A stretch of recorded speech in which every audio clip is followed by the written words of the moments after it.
I didn't believe in the thing about 63, not until the silence started. You hear about numbers all the time. 61 meant a motel room with a pulse.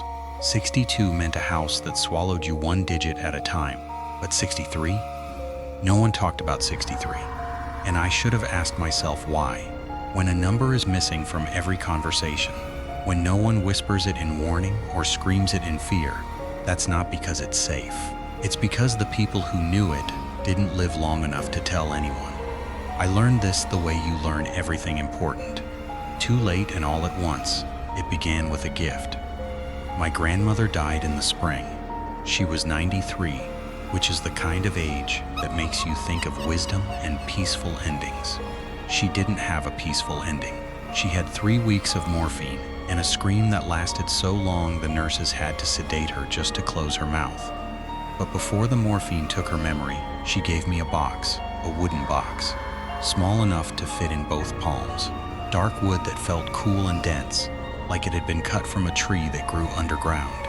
No hinges, no latch, just a carved line where the lid met the base, and on the top, burned into the grain with a precision that looked almost surgical, were 2 numbers, 6 and 3. I asked her what was inside. She was in her hospital bed, her skin the color of old parchment, her eyes 2 different sizes. One was fixed on me. The other drifted toward the window, as if watching something cross the parking lot. "Don't open it," she said. Her voice was dry as insect wings. 63 is not a thing you open. It's a thing you keep closed. I asked her what it meant. She turned her good eye toward me, and for a moment she looked young, terrified and young.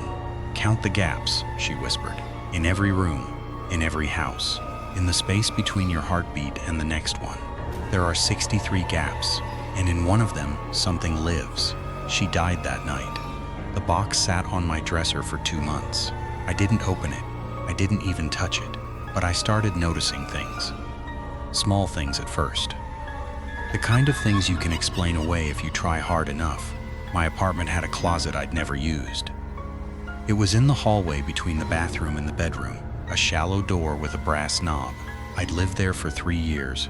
I'd opened that closet exactly once on move-in day to confirm it was empty. It was just bare drywall and a single shelf. But after Grandma died, I started hearing sounds from behind that door. Not scratches, not thumps, a sound like breathing, but not lungs, something else. Something that didn't have lungs but had learned to mimic them. I checked the closet. Empty. Same drywall, same shelf, same dust. But the air inside was warm, and it smelled of roses. The same roses from Grandma's hospital room. The ones that had sat in a vase by her bed, turning brown and crisp, until a nurse finally threw them out. I closed the door. I pushed a chair against it. I told myself I was being foolish. That night, I woke up at 3:17 a.m. The clock on my nightstand said 3:17. I blinked. It changed to 3:18, but in that single second between the blink and the open, I felt it. A gap. A space where time should have been but wasn't. And in that gap, something whispered, 63. Not a voice, a pressure. Like the word had been pressed into my skull from the outside. I got up. I walked to the hallway. The chair was still against the closet door. Nothing had moved. But the door was open. Not wide, just a crack. A crack exactly wide enough to see inside. And inside, the darkness was wrong. It wasn't the darkness of an empty closet. It was the darkness of a mouth. I closed the door. I wedged the chair tighter. I went back to bed and didn't sleep. The next day, I called my cousin Lena. She was Grandma's favorite. If anyone knew about the box, she would. Lena picked up on the first ring. Her voice was strange, flattened, like someone had ironed all the emotion out of it. "You got the box," she said. Not a question. "Yeah, what is it?" Grandma said not to open it. But she also said something about gaps. 63 gaps. Lena was quiet for a long time. I heard her breathing, too slow, too even. "How many gaps do you think there are in a day?" she finally asked. "I don't know. Thousands." "No," she said. 63. There are 63 moments in every day where the world forgets to exist. Between seconds, between heartbeats, between the inhale and the exhale. Most people never notice. They glide right over the gaps like ice over water. But the box is made from one of the gaps, the oldest one. And if you open it, you let whatever lives in that gap into all the others. I asked her how she knew this. She said Grandma had told her, and then she said something that made my blood turn to slush. Grandma opened it once, when she was a girl, just for a second, just a crack, and something came through. It's been following her ever since. That's why she screamed at the end. It was in the room, she could see it, the thing from the gap. I asked Lena what the thing looked like. She hung up. I tried calling back. Straight to voicemail. I tried texting. Nothing. I drove to her apartment that afternoon. The door was unlocked. The lights were off. The air smelled of roses. And on her kitchen table, next to an empty cup of coffee, was a small wooden box. Identical to mine. Same dark wood. Same carved line. Same numbers burned into the lid. But hers was open. The lid was tilted back about an inch. Not wide. Just enough. And inside the box, there was nothing. No velvet lining, no compartment. Just a darkness that didn't reflect the light from the kitchen window. A darkness that looked back. I closed the box. I didn't touch the inside.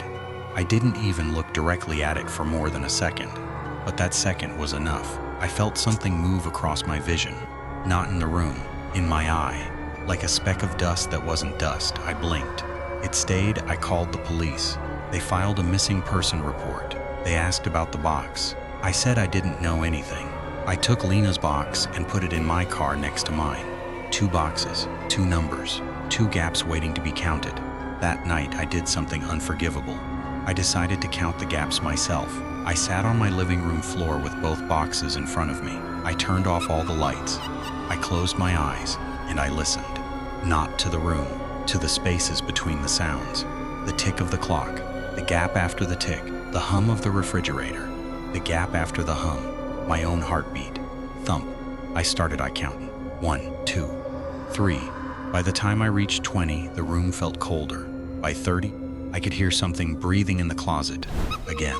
By 40, the breathing was coming from inside the walls. By 50, it was inside my head. 50, darkness behind my eyelids started to swirl. 52, the swirl became a shape. 53, the shape became a door. 54, the door had a number. 6 and 3. 55, the door opened. I stopped counting. The gap between 55 and 56 lasted forever. I opened my eyes. The room was the same. The boxes were closed. My clock said 6:03 a.m. But the light through the window wasn't morning light. It was too flat, too gray. And there was a figure standing in the corner of my living room. It was tall, not human tall. Tall in the way a tree is tall or a shadow at sunset. But it had a human shape. 2 arms, 2 legs, a head. Only the proportions were wrong. The arms were too long. The fingers dragged on the floor. The head was too small, perched on a neck that bent at an angle no vertebrate could survive. And it had no face. Just smooth skin where the features should have been. But the skin was moving, rippling, as if something was trying to push its way out from the inside. It took a step toward me. The floor didn't creak. There was no sound at all, because this thing didn't move through sound. It moved through the gaps, between one moment and the next. Step, gap, step, gap. I scrambled backward. My hand hit one of the boxes. It fell to the floor. The lid popped open. The thing stopped, its head tilted. The smooth face turned toward the box, and then it spoke. Not with a voice, with a pressure. The same pressure I'd felt in the night. Words pressed directly into my frontal lobe. You counted to 55. You left 8 gaps unopened. I will take them one by one, and when you have no gaps left, you will come with me. I slammed the lid closed. The thing vanished, not faded, not dissolved. Vanished, like a frame cut from a film reel. One moment it was there, the next it wasn't. And in the space between those 2 moments, I felt something leave me. A small piece of my awareness. A tiny sliver of the time I was supposed to have. I looked at my hands. The skin on my fingertips was grayer than it had been that morning. Just a little, just a shade. But I knew it had taken one of the gaps. One of the 63 moments in my day where the world forgets to exist. And now that moment belonged to it. That was 6 weeks ago. I've been counting ever since. Not to open the gaps, to guard them, to know exactly where they are so I can feel when one goes missing. Every day, 63 times a day, I feel a tiny shiver, A blink that lasts too long, a breath that doesn't arrive, and each time, the thing takes another gap. I've lost 27 so far. My fingertips are almost completely gray. My reflection in the mirror is slower than I am, a half second behind. That's a gap, I've learned. The space between the light hitting my face and the light bouncing back. The thing lives there now. I see it sometimes. In the corner of my eye, in the pause between songs on the radio, in the moment just before a door closes all the way. The boxes are sealed in a safe in my bedroom. I've covered the safe with duct tape and salt and every charm I could find on the internet. None of it works. The thing doesn't care about symbols. It cares about gaps. And gaps are everywhere. Yesterday, I found Lena. She was in the basement of her apartment building. The super had complained about a smell. She was sitting in a chair in the corner. Her eyes were open. Her mouth was open. But there was nothing behind either. She was a shell. The thing had taken all her gaps, every single one. And without gaps, there's no room for a person, just a body. A pretty puppet with no one pulling the strings. I closed her eyes. I went home. I opened my laptop and started typing this because I need someone to know, not to save me. I'm down to 36 gaps, 36 moments left before I become a shell like Lena. Before the thing takes the last gap and I step into the space where I used to be and find nothing waiting. But here's what I've figured out. The number 63 isn't random. It's a cage with 63 bars. And when all the bars are gone, the thing inside doesn't stay in the cage. It moves to the next one, to the next person who knows the number, to the next curious soul who counts the gaps. You're counting right now. I can feel it.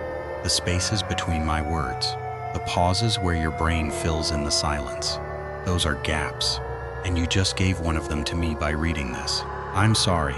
I didn't want to pass it on. But the thing is hungry, and it made me an offer.